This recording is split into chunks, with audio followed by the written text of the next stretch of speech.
Asked to describe the degree of fortification at Port Shuaiba, one survivor told CBS News, "I would put it in the none category. From a drone defense capability, none. Like and subscribe. Because those words, none, from the mouth of a soldier who survived the attack that killed his comrades, is the most important thing ever said about the gap between American military planning and American force protection in the opening phase of this conflict. The bottom line of Iran's strikes on U.S. bases in Bahrain and Kuwait is this. Iran launched a sustained, systematic, geographically broad, retaliatory campaign against every country hosting American military forces simultaneously. It struck the 5th Fleet headquarters in Bahrain on day one.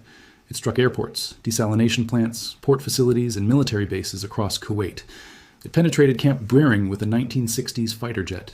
It found a group of 60 American logistics soldiers in a makeshift operations center in a civilian port and killed 6 of them, the first American combat deaths of the war, with a drone that evaded every defense and struck without warning on a morning when the all-clear had just sounded. Captain Cody Cork, Sergeant First Class Noah Teachins, Sergeant First Class Nicole Amer, Sergeant Declan Cody, and 2 more whose names have not been made public. 6 Americans who dispersed to a civilian port to be safer and found that Iran had been watching the move. Like and subscribe, because the full accounting of what Iran did to American bases in Bahrain and Kuwait, who was struck, who died, what defenses failed, and what survivors said about how it happened, is the story this conflict owes to the people who lived and died inside it. The broader strategic picture of what Iran's base strike campaign accomplished, beyond the immediate tactical damage, requires honest assessment because the Western framing of the conflict consistently emphasizes intercept success rates while achieved strategically. Iran fired approximately 97 ballistic missiles and 283 drones at Kuwait alone, according to the 2026 Iranian strikes on Kuwait documentation. The vast majority were intercepted, but intercepting a missile does not undo the economic disruption caused by the airspace closure that follows every major attack. It does not restore the confidence of the shipping companies that diverted their vessels when explosions were heard in Manama and Kuwait City. It does not repair the water desalination plant in Bahrain that was struck by a drone, and it does not bring back the 6 Americans killed. At Port Shuaiba, the 2 Kuwaiti Navy servicemen killed in the line of duty, or the Pakistani, Nepali, and Bangladeshi workers killed in the UAE. Iran's strategic objective in targeting U.S. bases across Kuwait and Bahrain was not to militarily defeat the United States. It was to raise the cost of the conflict visibly and publicly, to demonstrate that American military force projection in the Gulf comes with American casualties, disrupted airports, rattled civilian populations, and strained alliance relationships. Every explosion heard over Manama, every siren in Kuwait City, every flight suspended from Dubai International Airport, every image of smoke rising from the 5th Fleet's neighborhood in Ben Jaffer. All of it was designed to make the domestic political cost of sustaining Operation Epic Fury higher than the American public and Congress were prepared to accept. Like and subscribe, because understanding Iran's base strikes as a strategic communication campaign directed at the American domestic political audience, not just as a military operation directed at U.S. forces, is the only framework that explains why Iran chose to fire at airports, desalination plants, and civilian ports alongside military targets. The refueling aircraft crash in western Iraq added another layer to the American casualty picture that was distinct from the direct Iranian strike casualties. On March 13, 2026, CENTCOM announced that all 6 crew members were killed when a U.S. refueling aircraft crashed in western Iraq. The circumstances of the crash, whether it was caused by Iranian fire, mechanical failure, or something else, were subject to investigation. But the timing, in the context of an active conflict with Iran operating extensively across the Iraqi airspace corridor, made the incident impossible to evaluate in isolation from the broader threat environment. The total accounting of American military deaths in the 2026 Iran war, from Port Shuaiba, from the refueling aircraft crash, from other incidents not yet publicly confirmed, represents the largest sustained loss of American military personnel in a single conflict since the Iraq War. Trump and Hegseth both warned on the first days of the conflict that more casualties were expected. That prediction proved accurate, and the force protection failures that contributed to those casualties, the undefended operations center at Port Shuaiba, the gap in Camp Breering's defenses that the F-5 exploited, the questions raised about whether dispersal decisions were made with adequate intelligence about Iran's targeting, are the accountability story that has been developing in congressional oversight proceedings, Pentagon investigations, and survivor testimony ever since. Like and subscribe, Because the accountability story of how 6 Americans died in a shipping container in Kuwait with zero drone defense capability is not just a historical footnote. It is a live investigation that will determine how the U.S. military protects its forward deployed personnel in the next conflict. The Long War Journal's March 7-8 update documented a drone strike on a water desalination plant in Bahrain, alongside strikes near Salmon Port in Manama, the same area as the 5th Fleet's headquarters. Debris from a missile interception injured 3 people inside a university building in Muharraq.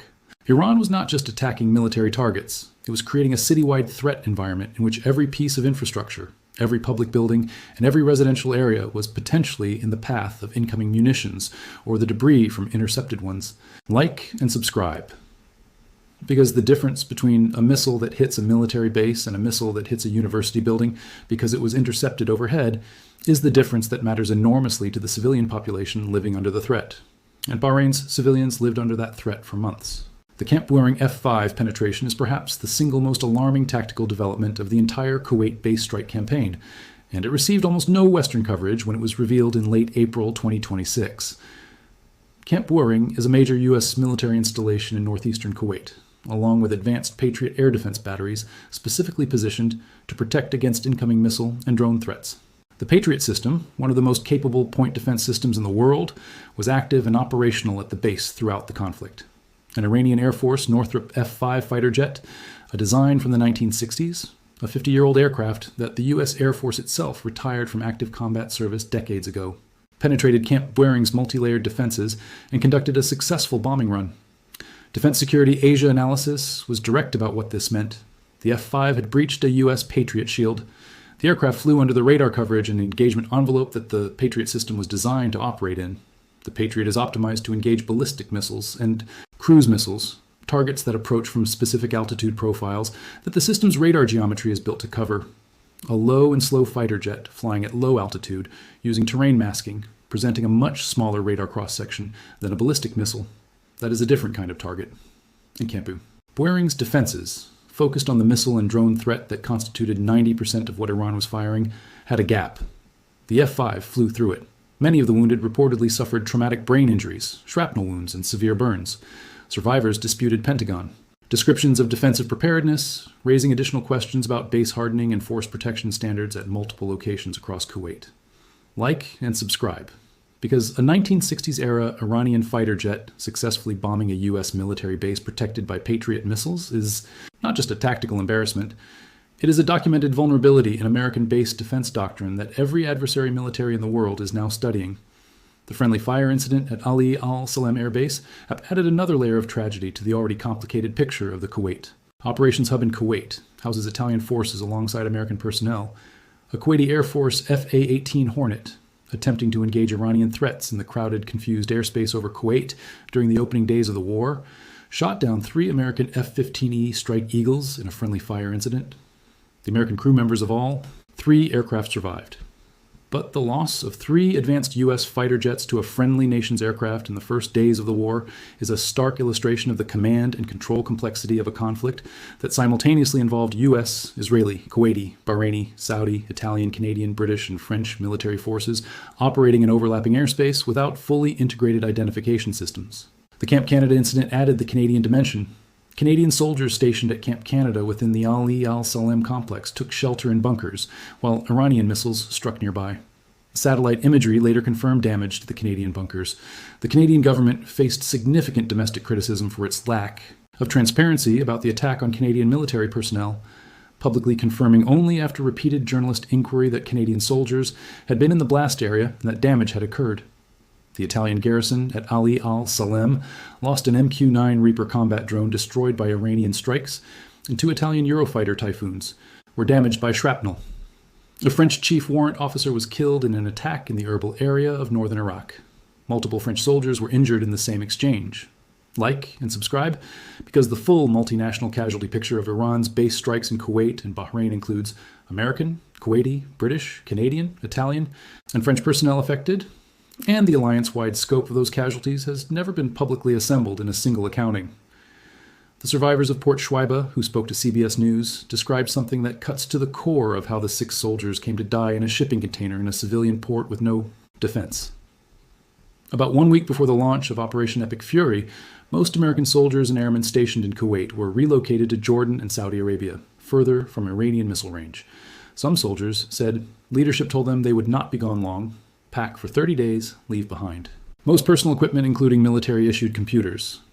The goal was to get off the X, as one soldier described it, away from the danger zone. But for the several dozen members of the 103rd Sustainment Command, the orders were different. Pack up everything and relocate to Port Shuaiba. They went there because their commanders believed dispersal would protect them. Iran had watched them move. An internal memo suggested Iranian EE the war began. The drone that killed 6 of them did not miss. It did not fall short. It flew directly into the operations center, evading the air defense systems, striking before the warning sirens could direct anyone to shelter again after the earlier all clear had sent them back to work. The Bahrain civilian casualty picture, documented through the conflict's first 2 weeks, illustrates the collateral cost that Iran's targeting of military infrastructure in a densely inhabited city inevitably produced. As of March 11, 2026, 2 fatalities and more than 50 injuries had occurred in Bahrain since the start of the war. Those numbers reflected both direct Iranian strike impacts and debris from intercepted missiles falling into populated areas, the inevitable result of conducting high-volume air defense intercept operations over a city. The university building in Muharraq, whose inhabitants were injured by debris from a missile interception, had nothing to do with the U.S. military or the Fifth Fleet. Its students and staff were casualties of a conflict they had no role in creating, injured by the physical consequence of a system designed to protect the naval base in their city, successfully doing its job. Time magazine's analysis of Iran's retaliatory strikes described 5-star resorts in Dubai's glitzy tourist areas, apartment buildings in Bahrain, and international airports as all being struck by Iran's missiles, debris from intercepted missiles, or drones.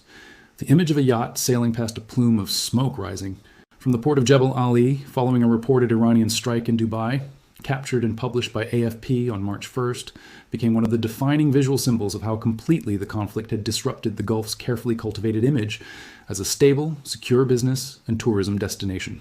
Like and subscribe, because the smoke over Jebel Ali, the sirens in Manama, the suspended flights from Kuwait International Airport, all of it was Iran's answer to Operation Epic Fury.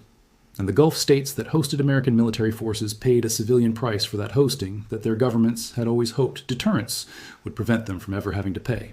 The question of what Iran's sustained base strike campaign means for the future of American military basing strategy in the Gulf is one that has no comfortable answer and is generating the most serious strategic review of U.S. Gulf posture in a generation.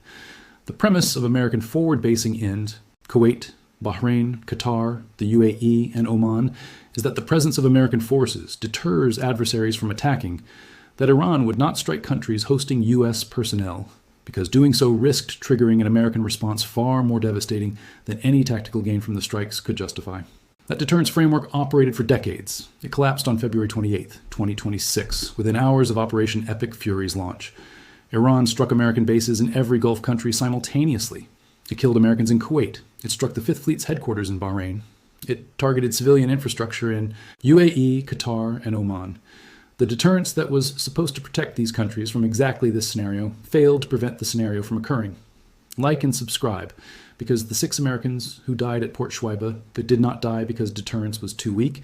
They died because Iran decided the cost of inaction was higher than the cost of war. And the American military is still reckoning with what that means.